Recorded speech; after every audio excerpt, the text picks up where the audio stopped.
सोचो एक ऐसा गेम जहां 30 दिन भागकर जिंदा रहने पर पूरे के पूरे $1 बिलियन का इनाम, और जो भी 30 दिन से पहले पकड़ा गया उसका अंजाम सिर्फ और सिर्फ मौत होगा। तो कहानी की शुरुआत में हमें एक आदमी बेन दिखाई देता है जो अपने बॉस से अपनी जॉब दोबारा मांग रहा था, और यहाँ हमें पता चलता है कि बेन को उसके बॉस ने उसकी जॉब से निकाल दिया था क्योंकि बेन बहुत जज्बाती था और इसी वजह से उसने अपने बॉस को बहुत कुछ उल्टा बोल दिया था। इसलिए वो अपनी जॉब से हाथ धो बैठा और अब उसका बॉस उसे साफ साफ मना कर देता है और कहता है कि अब तुम्हें मैं कभी नहीं रख सकता। इसलिए वो दुखी होकर वहाँ से वापस निकल जाता है और बाहर आते ही वो एक टीवी में दिखता है तो वहाँ एक गेम द रनिंग मैन के बारे में बताया जा रहा था, और इस गेम में जो भी पूरे 30 दिन तक जिंदा बच गया तो उसे पूरे के पूरे $1 बिलियन दिए जाएंगे, और जो 30 दिन के अंदर हर जगह पर घूमते हुए काले कपड़ों वाले हंटर के हाथों पकड़ा गया उसे सीधा मार दिया जाएगा। लेकिन बेन इस पर ज्यादा ध्यान नहीं देता और वो वहाँ से चला जाता है। घर आते ही वो टीवी पर उसी गेम का चलता हुआ शो देखता है जिसमें एक आदमी कुछ सवालों के जवाब दे रहा था और एक जवाब गलत देने पर उस आदमी को नीचे गिराकर मार दिया जाता है। इसी दौरान बेन की वाइफ शीला घर आती है जो एक बार में ड्यूटी करती थी। वो अपनी बेटी को बीमार होता देख बहुत परेशान हो जाती है क्योंकि उसका अच्छा इलाज कराने के लिए उसके पास पैसे नहीं थे। शीला बेन से कहती है कि मैं आज से डबल शिफ्ट ड्यूटी करूंगी ताकि मैं ज्यादा पैसे कमाकर अपनी बेटी का अच्छा इलाज करा सकूं, लेकिन बेन उसे मना कर देता है और कहता है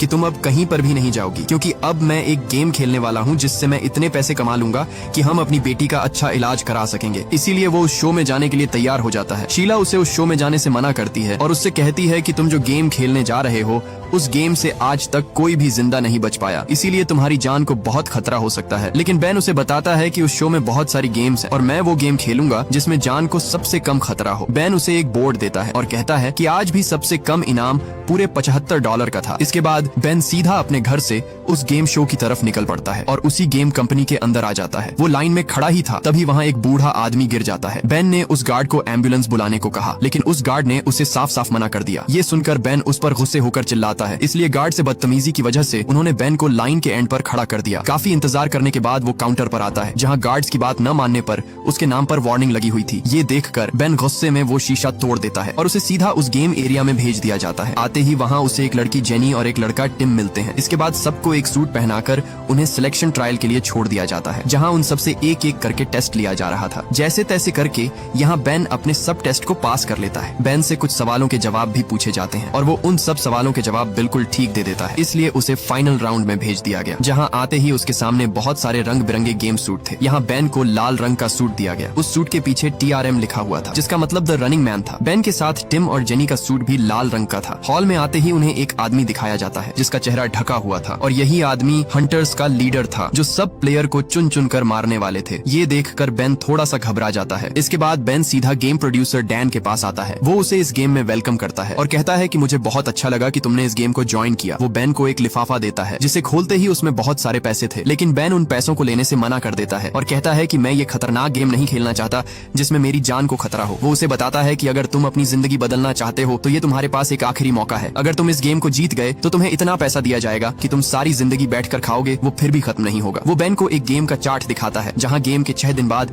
पूरे $45,000 बढ़ जाएंगे और गेम के एक हफ्ते जिंदा रहने पर $65,000 और भी बढ़ जाएंगे और गेम के 8वें दिन तक जिंदा रहने पर पूरे के पूरे $86,000 उसके अकाउंट में ऐड कर दिए जाएंगे। इतना पैसा देखकर अब बेन अंदर ही अंदर सोचने लगता है क्योंकि ये उसके पास एक आखिरी मौका था जहां से वो इतना तकड़ा पैसा ले सकता था। डैन उससे कहता है कि अगर तुम पूरे 30 दिन तक उन जानलेवा हंटर से बचे रहे और अगर तुम पूरे 30 दिन तक जिंदा रहे तो ये गेम तुम जीत जाओगे और पूरे के पूरे $1 बिलियन तुम्हारे हो जाएंगे। इसलिए ये सुनते ही बेन बिना सोचे पेन उठाकर उस कॉन्ट्रैक्ट पर साइन कर देता है और वहां से चला जाता है। इसके बाद बेन एक गार्ड के पास आता है। वो गार्ड उसे बताता है कि इस गेम के शुरू होते ही तुम्हारे पीछे पूरी दुनिया कुत्ते की तरह पड़ जाएगी, इसलिए तुम्हें और तुम्हारी फैमिली को बहुत ज्यादा खतरा है। इसलिए हम तुम्हें और तुम्हारी फैमिली को नई आइडेंटिटी दे रहे हैं ताकि तुम्हारी फैमिली सेफ रहे। बेन आखिरी बार अपनी बीवी से बात करना चाहता था लेकिन गार्ड उसे आगे से मना कर देता है। अब जैसे तैसे बेन उसे कॉल करने के लिए मना लेता है और वो कॉल पर अपनी बीवी को बताता है कि मैं अगले पूरे 30 दिन तक अपने घर नहीं आऊंगा क्योंकि मैंने द रनिंग मैन में हिस्सा ले लिया है। आगे से शीला उस पर गुस्सा होती है और कहती है कि मेरे मना करने के बावजूद भी तुमने उस गेम में हिस्सा क्यों लिया, लेकिन बेन उसे यकीन दिलाता है और कहता है कि मैं वादा करता हूँ कि मैं हर हाल में इस गेम को जीत कर ही आऊंगा। अगले दिन जब बेन अपने रूम में था तभी एक लेटर आता है। जैसे ही वो उसे खोलता है तो उसमें उसकी बीवी और उसकी बेटी की तस्वीर थी जो उसकी बीवी ने उसे यादगार के लिए भेजी थी। उसी दिन उसे गेम के लिए लाया जाता है और उसके हाथ में एक ब्रेसलेट भी बांध दिया गया जिस पर उसका जीता हुआ सब पैसा और टाइम दिखता रहेगा। इसके बाद उसे सीधे गेम शो में लाया जाता है जहाँ उसे टीवी में उसकी नकली वीडियो दिखाई गई जिसमें बेन एक घर के अंदर चोरी करता हुआ पकड़ा गया। वहाँ उसे यह भी दिखाया गया कि इस गेम में सब लोग उसकी वीडियो बनाकर गेम होस्ट को देंगे जिससे उन्हें भी काफी तकड़ा पैसा मिलेगा। यहाँ गेम का होस्ट बॉबी उसे स्टेज पर बुलाता है और बुलाते ही बॉबी उसे फेक वीडियो दिखाता है जिसमें वो कुछ सीक्रेट इन्फॉर्मेशन देता हुआ दिखाई देता है, जिसे देखकर बेन का खून गुस्से से उभर आता है और वो उस पर जोर जोर से चिल्लाता है। बॉबी सबको बताता है कि जो भी इन प्लेयर की लोकेशन बताएगा उसे पूरे 10,000 रुपए दिए जाएंगे। ये सुनकर वहाँ सब लोगों की खुशी बढ़ जाती है। सभी प्लेयर्स को स्टेज पर बुलाकर उन्हें गेम के 3 रूल्स बताए जाते हैं, जिनमें पहला रूल था कि हर प्लेयर को 12 घंटे तक कोई भी हंटर नहीं ढूंढेगा। जैसे ही उसके 12 घंटे पूरे हो जाएंगे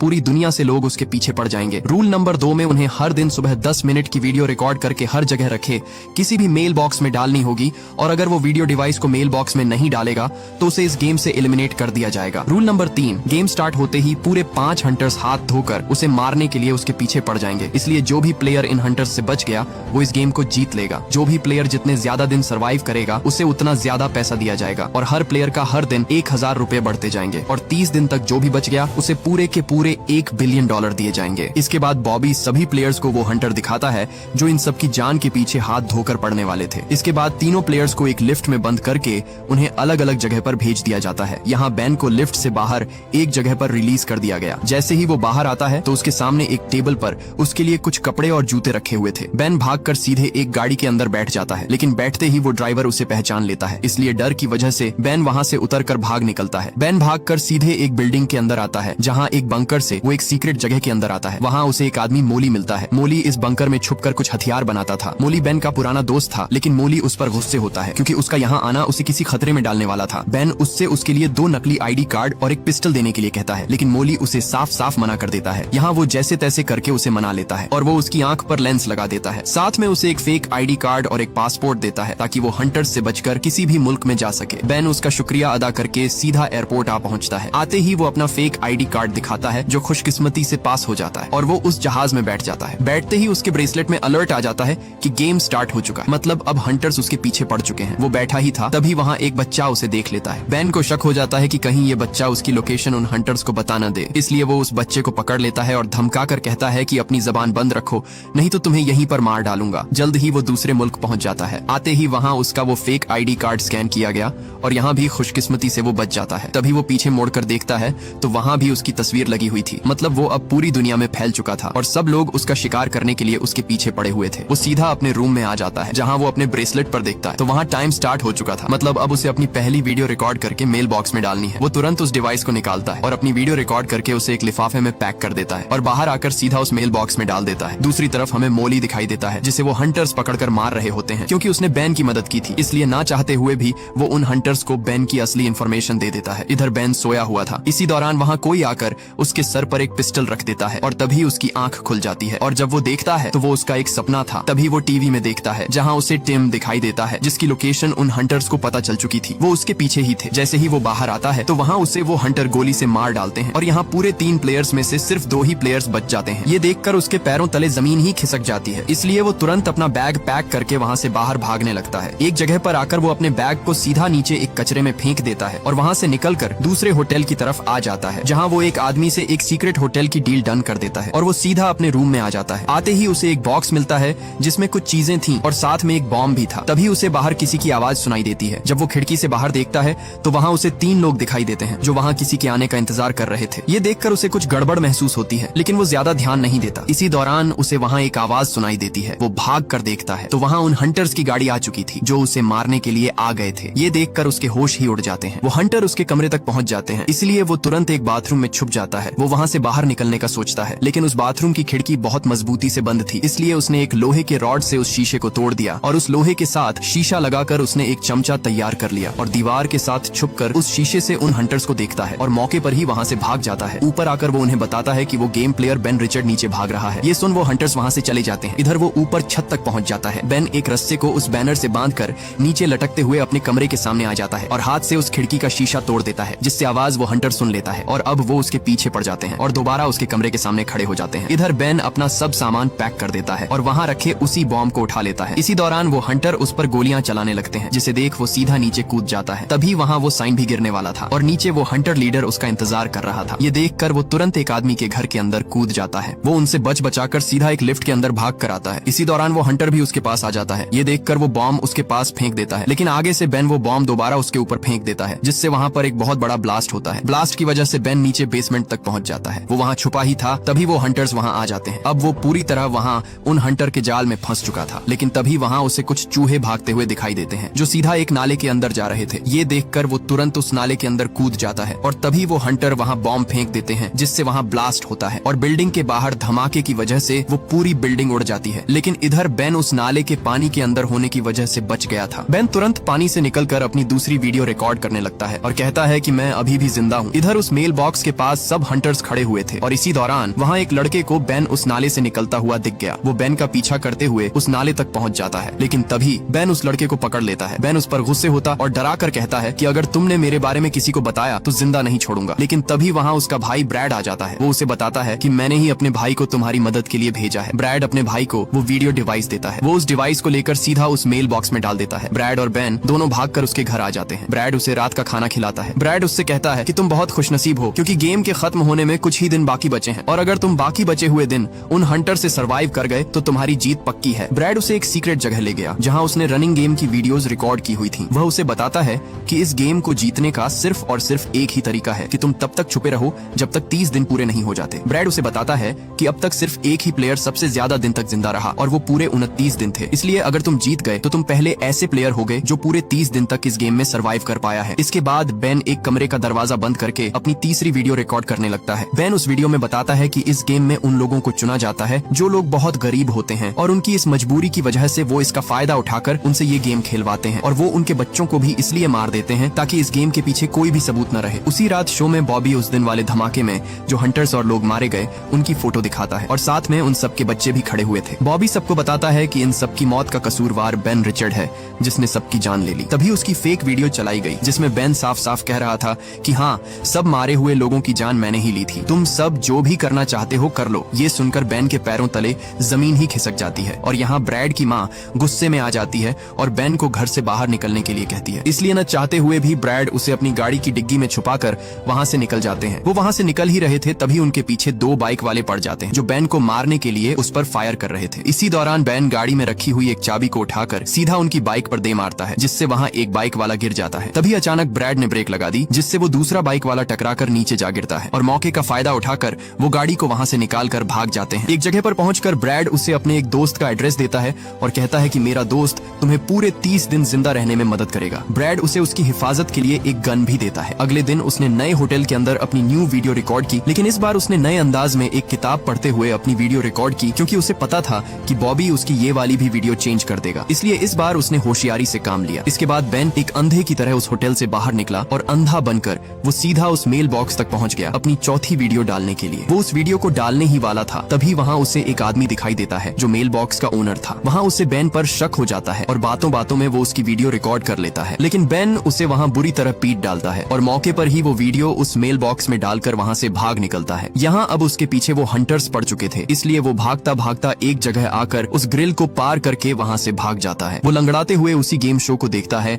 जहाँ जीनी एक पार्टी में पकड़ी गई। वो हंटर उस पर लगातार फायर करता है लेकिन वो अपनी गाड़ी में बैठकर वहाँ से भाग निकलती है, लेकिन कुछ दूर जाते ही उसकी गाड़ी में आग लग गई और वो भी इस गेम से एलिमिनेट कर दी गई और यहाँ अब सिर्फ अकेला बचा बेन। ये देखकर उसके पैरों तले जमीन ही खिसक जाती है क्योंकि अब सारे हंटर्स सिर्फ और सिर्फ उसके पीछे ही पड़ने वाले थे। इसलिए वो जैसे तैसे करके तुरंत उसी आदमी के पास आता है जिसका नाम अल्टन था, जो ब्रैड का दोस्त था, जिसे उसने अपने दोस्त का नंबर दिया था। वो घर के अंदर आते ही देखता है तो वहाँ भी उसी का शो चल रहा था। मतलब अब उसके पास अल्टन ही एक आखिरी सहारा था जो उसे उन जालिम हंटर्स से बचा सकता था क्योंकि अब वो पूरी तरह से फंस चुका था। अल्टन उसे अपनी सीक्रेट लैब में ले जाता है जहाँ वो अपने कुछ एक्सपेरिमेंट करता था। वो वहाँ अपने डैड की कुछ तस्वीरें दिखाता है और कहता है कि इन जालिम नेटवर्क वालों ने उसी जानलेवा गेम द रनिंग मैन की वजह से मेरे डैड की जान ले ली क्योंकि मेरे डैड पुलिस में थे और मेरे डैड ने उस गेम के खिलाफ आवाज उठाई और उसी वजह से मेरे डैड को उन जालिमों ने जान से मार डाला था और इसलिए मैं अब तुम्हारी मदद करके अपने डैड का बदला लेना चाहता हूँ। अल्टन एक डीवीडी टीवी में लगाकर उसे अपना वो सीक्रेट बंकर दिखाता है जो उसके डैड ने बनाया था। वो उसे बताता है कि जब तक 30 दिन पूरे नहीं हो जाते तुम यहाँ इस बंकर में छुपे रहोगे ताकि वो तुम्हें ढूंढ न सके। इसलिए वो उसी दिन एक और वीडियो रिकॉर्ड करता है जिसमें वो अपनी बेटी के लिए 3 रूल्स को रिकॉर्ड करता है। पहला कि अपनी माँ का ख्याल रखना, दूसरा तुम ही अपनी माँ का आखिरी आसरा हो, तीसरा कभी भी भूल कर उन हंटर्स पर यकीन न करना। वीडियो रिकॉर्ड करके वो बाहर आता है लेकिन तभी उसे अल्टन की माँ देख लेती है। वो उस बटन को दबाने ही वाली थी लेकिन मौके पर वहाँ अल्टन आ जाता है। अल्टन अपनी माँ को बहुत रोकता है लेकिन अब ना चाहते हुए भी वो उस बटन को दबा देता है जिसे देखकर बेन के रोंगटे ही खड़े हो जाते हैं। तभी वो देखता है तो वहाँ वो हंटर्स आ चुके थे। वो उस पर गोलियों की बरसात कर देते हैं और वहाँ उस घर को चारों तरफ से घेर लेते हैं। यहाँ एल्टन जल्दी से अपनी माँ को एक कमरे में बंद कर देता है और उन हंटर्स को बुलाकर घर में फैलाए हुए सब जाल एक एक करके एक्टिवेट कर देता है। और जैसे ही वो हंटर्स अंदर घुसते हैं तो वहाँ अल्टन बिजली की सब तारों पर पानी फेंकने लगता है, जिससे वो सब हंटर्स वहीं पर जैम हो जाते हैं। मौके का फायदा उठाकर दोनों एक बाथरूम में आते हैं जहाँ एक बड़ा सा होल बना हुआ था। वो लटक कर सीधा नीचे उतरते हैं जहाँ आल्टन ने उसी सीक्रेट बंकर का रास्ता बनाया हुआ था। आगे आते ही वहाँ एक हंटर आकर आल्टन के पेट में चाकू घोंप देता है। वो हंटर बेन पर हमला कर देता है और बेन को पूरी तरह जकड़ लेता है, लेकिन तभी आल्टन को होश आ जाता है और चाकू उठाकर उस हंटर के पैर पर दे मारता है, जिससे वो बेन को छोड़ देता है। इसी दौरान उस हंटर को डैन की कॉल आती है। वो उसे बताता है कि तुम्हारी वजह से हमारे शो की रेटिंग बढ़ती जा रही है, जितना तुम हमसे बचते जा रहे हो उतना ही हमारा शो रेटिंग ले रहा है, इसलिए अब तुम किसी भी सूरत नहीं बच सकते क्योंकि सब हंटर्स तुम्हारे ही पीछे हैं। बेन उसकी बातों पर ज्यादा ध्यान नहीं देता और उस डिवाइस को नीचे गिरा देता है और अपनी गन को निकालकर वहाँ उस कैमरे को फोड़ देता है। इसी दौरान वहाँ पर दरवाजा हिलता है और एकदम से आल्टन और बेन गाड़ी लेकर वहाँ से भाग निकलते हैं। जाते जाते आल्टन उसे अपने दूसरे बंकर का नक्शा देता है ताकि वो हंटर आगे उसे पकड़ भी लें तो वो दूसरी जगह छुप सके। वो खुशी से आगे बढ़ ही रहे थे, तभी पीछे से एक गोली आल्टन के सर से आर पार हो जाती है और आल्टन वहीं पर मारा जाता है। तभी बेन ऊपर देखता है तो वहाँ वो हंटर आ चुके थे और अब वो वहाँ से दूसरी तरफ भी नहीं भाग सकता था क्योंकि उसके सामने भी वो हंटर अपनी गाड़ी लेकर आ चुके थे। ये देखकर बेन अपनी गाड़ी को फुल स्पीड पर लगा देता है और कुछ ही आगे आकर वो गाड़ी से नीचे कूद जाता है, जिससे उस हंटर की गाड़ी टकराते ही फट जाती है और बेन सीधा पानी में जा गिरता है। इसके बाद जैसे तैसे करके वो एक जगह आता है जहाँ वो आल्टन का दिया हुआ नक्शा देखता है जो उसी बंकर का था जो आल्टन के डैड ने बनाया था। वो उस जगह पर आकर देखता है तो देखते ही उसके होश उड़ जाते हैं क्योंकि वहाँ उस जगह पर दूर दूर तक किसी बंकर का नामो निशान तक नहीं था। वहाँ उस जगह पर लोगों की बस्ती बस चुकी थी, इसलिए वो अपनी रात वहाँ एक खाली घर के अंदर गुजारता है और सुबह होते ही वो दोबारा से अपनी वीडियो रिकॉर्ड करता है और कहता है कि मैं अभी भी जिंदा हूँ। तभी वहाँ पर वो हंटर्स उसके पीछे आ जाते हैं। आते ही उन्हें वहाँ 3 वर्ड लिखे मिलते हैं, यू मेल इट, मतलब कि खुद ही इस वीडियो को मेल में डाल देना। वो एक रोड पर खड़ा ही था, तभी वहाँ उसे बहुत सारे कैमरे ट्रैक करने के लिए आ रहे थे। ये देखकर वो चौंक जाता है, इसलिए वो वहाँ एक गाड़ी को रोकता है और उसका शीशा तोड़कर उसके अंदर घुस जाता है। तभी वहाँ उन हंटर्स के ट्रक भी आ जाते हैं, इसलिए बेन उसे जल्दी गाड़ी भगाने के लिए कहता है। वो लड़की जैसे तैसे करके गाड़ी को वहाँ से दूर ले जाती है। उस लड़की का नाम